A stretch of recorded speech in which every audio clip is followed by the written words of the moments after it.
अस्सलाम वालेकुम नाज़रीन, मैं हूं आपका मेज़बान इरशाद अंसारी। आज हम आपसे बातचीत करेंगे क्योंकि आपको बताया है कि इकॉनमी के हवाले से और सियासत के हवाले से जो कोई अहम पेशरफ्त होती है उससे हम आपको आगाह करते हैं। और इस वक्त इकॉनमी का जो महवर बना बना हुआ है वो है आईएमएफ, और आईएमएफ का प्रोग्राम ट्रैक पे लाना। तो पहले तो हम उस पर बात करेंगे क्योंकि कल जो है वो आईएमएफ की बोर्ड मीटिंग होने जा रही है। उसमें पाकिस्तान के लिए 7वें और 8वें इक़्तिसादी जायज़े की मंजूरी का इम्कान है और साथ ही पाकिस्तान के लिए 1 अरब 17 करोड़ डॉलर की किस्त जारी होने की तवक्को है। इस आईएमएफ के प्रोग्राम के हवाले से काफ़ी जो है वो कंट्रोवर्सी पैदा हुई है। ख़ासकर जो सूबा पंजाब और सिंध समेत दूसरे सूबों ने आईएमएफ से जुड़ी शराइत जो तय की थी कि वो सरप्लस दिखाएंगे और सरप्लस देंगे, उस पे जो है वो काफ़ी परेशान कुन सूरत हाल पैदा हुई है। वो सूरत हाल इस वजह से पैदा हुई कि कप्तान की टीम के अहम खिलाड़ी फवाद चौधरी ने कोई 2 दिन पहले टीवी पे आकर बयान दिया और उन्होंने अलल ऐलान कहा कि पंजाब और केपीके समेत जहाँ जहाँ पाकिस्तान तहरीक इंसाफ की हुकूमत है वो आईएमएफ के हवाले से वफाक के साथ तावन नहीं करेंगे। उनके बयान के बाद जुमे के दिन केपीके के वज़ीर ख़ज़ाना तैमूर झगड़ा की तरफ से वजारत ख़ज़ाना को लिखे गए ख़त के मदरजात जो है वो सामने आए और उस पर मिफ्ता इस्माइल जो वज़ीर ख़ज़ाना है उन्होंने बाकायदा प्रेस कॉन्फ्रेंस भी की। और ये वाकई अगर देखा जाए तो बहुत खौफनाक है कि जब एक मुल्क दिवालियापन के दहाने पे खड़ा हो और उस दिवालियापन से बचाने के लिए अवाम ने एक बड़ी कुर्बानी दी हो, 5 माह शदीद किस्म की महंगाई बर्दाश्त की हो, पेट्रोलियम की जो मसनूआत हैं उनकी कीमतें जो है वो आसमान की बुलंदियों को छू रही हों, तो अब जब मंजिल चंद कदम के फासले पे है तो कौन सी ऐसी आफत आन पड़ी थी कि आपने अपना जो गंद है, अपने जो लड़ाई है बीच की, अपने गंदे कपड़े जो है वो बीच चौराहे पे ला के फिर धोने शुरू कर दिए हैं।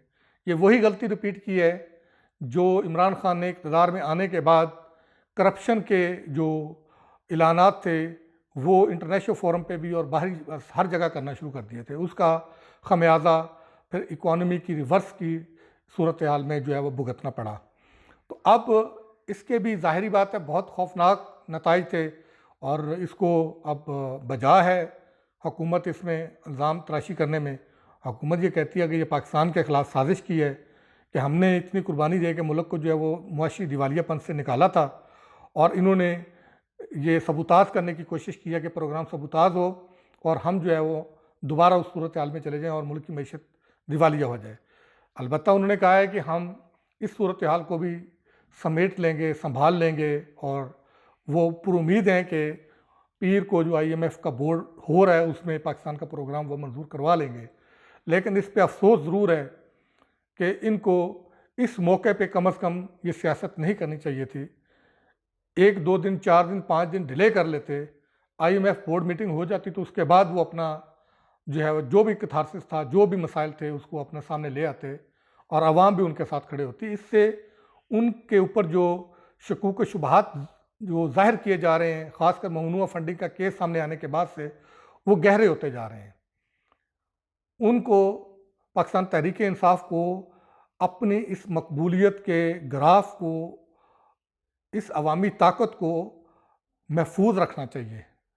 कोई ऐसी गलतियां नहीं करनी चाहिए जिससे ये तासर जाए कि वाक़तन ये अवाम के जज्बात को जो है वो नेगेटिव मकासद के लिए इस्तेमाल कर रहे थे। तो अगर ये अवाम आपको मकबूलियत की बुलंदियों तक लेके जा सकती है तो ये अवाम आपको गिरा भी सकती है और इसका आपने देखा है। ये आपके ख़िलाफ़ अदम एतमाद आने से पहले आपकी मकबूलियत सबके सामने थी और ये आपकी गुड लक है कि आपने एक बयानिया खड़ा किया और आपका वो बयानिया सेल आउट हो गया, अवाम ने आपको मकबूलियत दी। तो लिहाजा ऐसे जो है वो फ़ैसलों से, ऐसे इक़दामात से, ऐसे ऐलानात से गुरेज़ करें जिससे मुल्क और मुल्क की मईशत दाँव पे लगे। मुल्क है, मुल्क की मईशत है तो हम सब कुछ है, वरना नहीं है।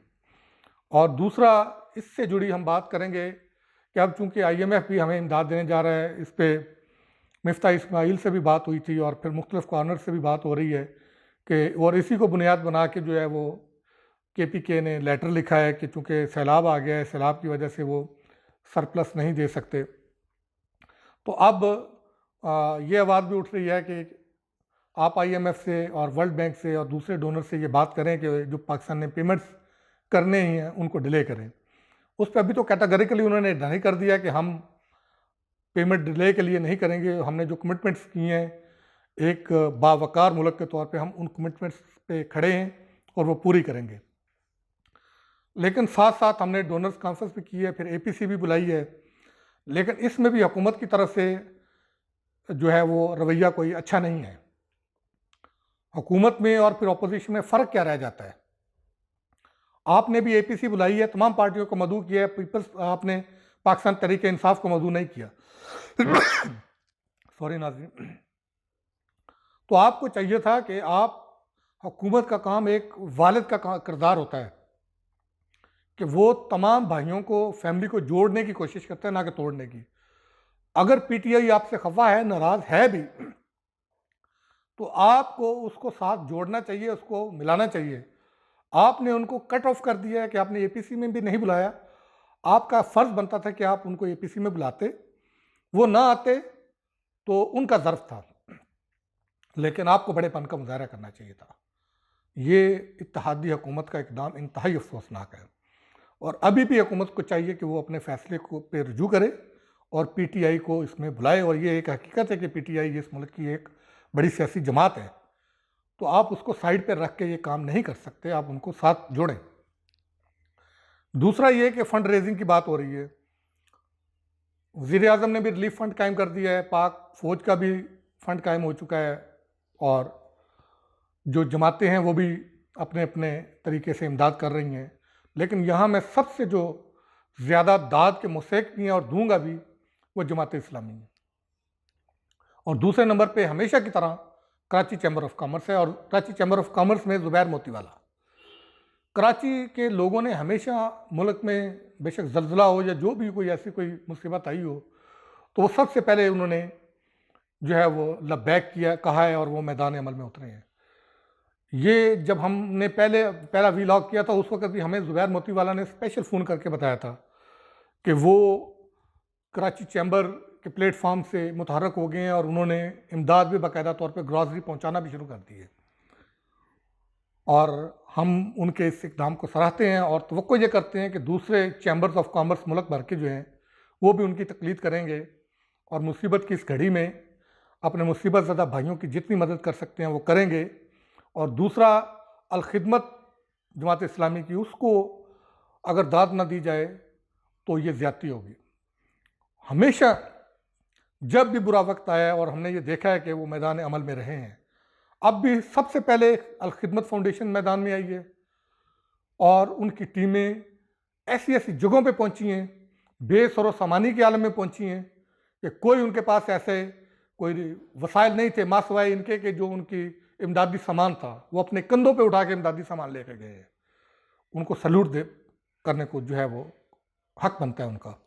और फिर उसके बाद JUI के लोग भी आए, बाकी लोग भी आए। अब PTI ने भी अनाउंस कर दिया है और वो इमरान खान साहब जो है वो लाइव ट्रांसमिशन और मैराथन भी कर रहे हैं। तो इस घड़ी में मैं ये रिक्वेस्ट करूँगा कि जितने लोग अपनी मदद आपके तहत मुसीबत ज़दा लोगों की इमदाद कर सकते हैं वो करें। साथ साथ हुकूमत को चाहिए कि नज़र भी रखे, क्योंकि इस आड़ में बहुत सारे लोग अपने तौर पे भी चंदा इकट्ठा करना शुरू हो गए हैं और उसमें कुछ ऐसे भी इतलात आ रही हैं कि लोगों को इस मुसीबत की घड़ी में भी कुछ ऐसे बदकिस्मत लोग हैं कि वो इस मौके से नाजायज़ फ़ायदा उठा रहे हैं और लोगों के जज्बात से खेल रहे हैं और पैसा इकट्ठा करके उसको भी जो है वो फ्रॉड की नज़र कर रहे हैं। तो उनसे भी गुजारिश है कि खुदारा आपने भी मरना है, इस मौके पे कोई ऐसा काम ना करें, इससे ग्रेज़ करें, मुसीबत ज़्यादा लोगों के दस्तो बाजू बने।